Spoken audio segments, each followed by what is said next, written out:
அனைவரும் நிலத்தின் மாசுபாட்டை தணிக்க நெகிழிக்கு பதில் பருத்தியாலான கைப்பைகள் சணல் பைகளை பயன்படுத்தலாம். மேலும் பாக்குமட்டை பனைஓலை காகிதத்தாலான தட்டுகள் தேங்காய் தொட்டிகள் இவைகளை பயன்படுத்துவோம் என உறுதி எடுப்போம். இப்ப மிஸ் எல்லாம் சொல்லி கொடுத்தாங்களா? அது உங்களுக்கு என்ன புரிஞ்சுன்னு ஒவ்வொருத்தரா சொல்றீங்களா? ஃபர்ஸ்ட் யார் சொல்ல போறீங்க? நான் சொல்றேன். சொல்லுங்க. ரோட்ல போகும்போது குப்பையை போடக்கூடாது. அப்புறம் நைட்டு தூங்கும்போது ஜன்னல் திறந்து வச்சுட்டு தான் தூங்கணும். நம்மளுக்கு தண்ணி தேவைப்பா கொஞ்சமா தண்ணி வாஷ் பண்ணிட்டு க்ளோஸ் பண்ணிடணும்.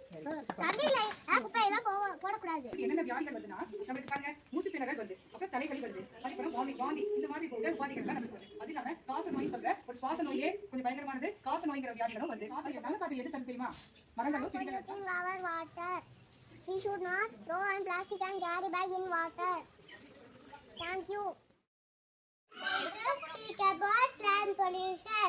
Land pollution means தண்ணீரை முதன்மை கடமையாகும். தண்ணீரை வீணாக்காதீர்கள். தண்ணீரை சேமிப்போம். நன்றி.